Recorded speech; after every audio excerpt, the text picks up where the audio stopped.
Ngayon po ay narito tayo sa Sampaloc Lake, sa San Pablo City. Sa dahilan may isang programa ang city government na Organic Market by the Lake. Ito po ay ginaganap every Saturday and Sunday dito po sa baybayin ng lake ng Sampaloc sa San Pablo City.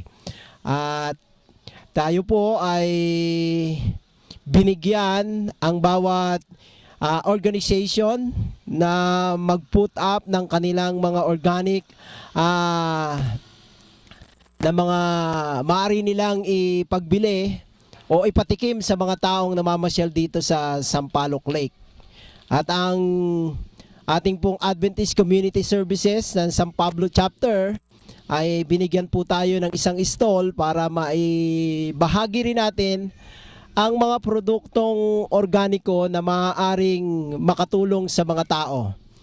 Hindi lamang po yon, ay bahagi rin po ito ng extension ng Hope Impact Philippines na mamahagi pa rin tayo ng mga babasahin na may kinalaman sa Living with Hope. Kaya isang malaking karapatan na tayo as a church ay binigyan ng city government na makibahagi sa programang ito.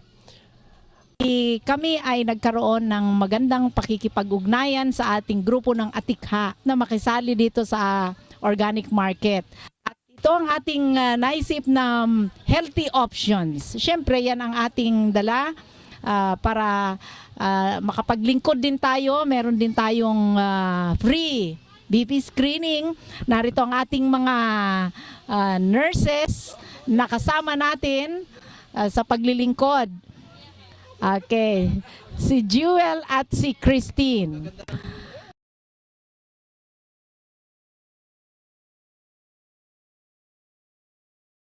Narito tayo sa organic market ng San Pablo City at narito si Ma'am Vanji Austria.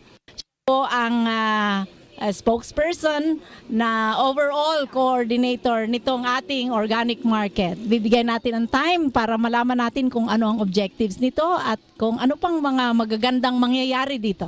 Sa pamunuan ng Adventist Community Services na isa sa mga partner ng ating proyektong Organic Market by the Lake at Ecolite.